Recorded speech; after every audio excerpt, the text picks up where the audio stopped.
Friends, నమస్తే అండి. Welcome back to my channel. ఈరోజు మన రెసిపీ సంక్రాంతి స్పెషల్ పప్పు చెక్కల్ని చూపించబోతున్నానండి. అయితే ఈ వీడియోని చివరి వరకు చూసిన తర్వాత పప్పు చెక్కలు ఇలా కూడా చేయొచ్చా అనే విధంగాను ఈ వీడియోలో మీతో షేర్ చేసుకోబోతున్నానమాట. ఇంకెందుకండి ఆలస్యం, వీడియోలోకి వెళ్ళి ఆ ప్రాసెస్ చూసేద్దామా మరి. ఒక బౌల్ తీసుకొని దీనిలోకి మనం మంచినీళ్ళు తాగే గ్లాసుతోని 2 కప్పుల ఇడ్లీ బియ్యాన్ని తీసుకుంటున్నానండి. ఈ బియ్యాన్ని మంచినీళ్ళతో శుభ్రంగా 2 సార్లు కడుక్కోవాలన్నమాట. ఇలా కడుక్కున్న తర్వాత ఇది మునిగే అంతవరకు నీళ్లు పోసుకొని కనీసం 3 గంటలు లేదా 4 గంటలైనా నానపెట్టుకోవాలండి. తర్వాత వేరొక బౌల్ తీసుకొని దీనిలోకి 1/2 కప్ సగ్గుబియ్యం తీసుకుంటున్నానండి. దీన్ని కూడా శుభ్రంగా 2 సార్లు కడుక్కొని ఇవి మునిగే అంతవరకు నీళ్లు పోసుకొని వీటిని ఒక 2 గంటలు నానబెట్టుకోవాలన్నమాట. తర్వాత పొయ్య వెలిగించి పాన్ పెట్టుకొని దీనిలోకి 1/2 కప్పు శనగపప్పును వేసుకొని ఫ్లేమ్ మాత్రం పూర్తిగా లో ఫ్లేమ్లోనే పెట్టుకొని ఈ శనగపప్పు అన్నది కొంచెం కలర్ అన్నది చేంజ్ అయ్యి వరకు వేపుకోవాలండి. ఇది కొంచెం కలర్ అన్నది చేంజ్ అయిన తర్వాత దీనిలోకి 1/2 కప్పు మినప్పప్పును తీసుకోవాలండి. అయితే ఇక్కడ మినప్పప్పు అన్నది గుండు మినప్పప్పు అయితే 1/2 కప్పు తీసుకోవాలి. నేనైతే ఇక్కడ బద్ద తీసుకుంటున్నాను కాబట్టి 1/2 కప్పు తీసుకున్నానమాట. ఈ మినప్పప్పు కూడా కొంచెం కలర్ అన్నది చేంజ్ అయ్యే అంతవరకు వేపుకోవాలండి. తర్వాత దీనిలోకి 1/2 కప్పు పెసరపప్పును వేస్తున్నానండి. ఈ పెసరపప్పును కూడా కొంచెం కలర్ అన్నది చేంజ్ అయ్యే అంతవరకు వేపుకోవాలన్నమాట.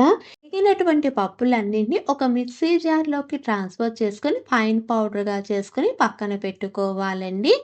తర్వాత గ్రైండర్ తీసుకొని ముందుగా మనం నానబెట్టుకున్నటువంటి బియ్యం ఉంది కదండి, ఆ బియ్యాన్ని ఈ గ్రైండర్లోకి వేసుకొని ఇది నలగటానికి సరిపడా వాటర్ని యాడ్ చేసుకొని దీనిని ఇడ్లీ పిండిని ఎలా రుబ్బుకుంటామో అలా రుబ్బుకోవాలన్నమాట. ఇక్కడ గ్రైండరే కాదండి, మిక్సీ జార్లో కూడా వేసుకొని రుబ్బుకోవచ్చు.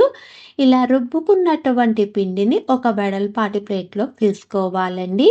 దీనిలోకి 2 టీ స్పూన్ జీలకర్ర, ఈ పిండిలో జల్లిని పెట్టుకొని మనం ముందుగా పప్పుల్ని మిక్సీ పట్టుకున్నాం కదా, ఆ పౌడర్ను కూడా వేసుకొని జల్లించుకోవాలండి. ఇలా జల్లించుకున్న తర్వాత కొంచెం బరకగా ఉందన్నమాట, దీన్ని తీసేస్తున్నాను.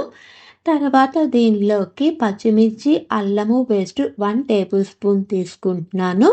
తర్వాత మనం ముందుగా నానబెట్టుకున్నటువంటి సగ్గు బియ్యము, రుచికి అనుగుణంగా ఉప్పును కూడా వేసుకుని ఇలా వేసుకున్న అన్ని ఇంగ్రీడియంట్స్ బాగా కలిసేటట్టు కలుపుకోవాలన్నమాట. ఇలా కలుపుకున్న తర్వాత ఇక్కడ పిండి చూడండి ఎంత సాఫ్ట్గా తయారైందో. ఇలా రెడీ అయినటువంటి పిండిని చిన్న చిన్న ఉండలుగా చేసుకోవాలండి. ఇలాగా ఒక్కరమే చేసుకునేటప్పుడు చిన్న చిన్న ఉండలుగా చేసుకోవడానికి టైం అన్నది ఎక్కువసేపు పడుతుంది కాబట్టి ఇక్కడ నేను చూపిస్తున్నాను చూడండి, స్పూన్ ఎలా ఉందో ఇలాంటి స్పూన్ తీసుకున్నారనుకోండి, దీనికి కొంచెం కొంచెం పిండిని తీసుకొని మనం చాలా ఫాస్ట్గాను ఇక్కడ చిన్న చిన్న ఉండలు చేసుకోవచ్చు అనమాట. అంతేకాదు అన్నీ ఒకే సైజులో వస్తాయండి.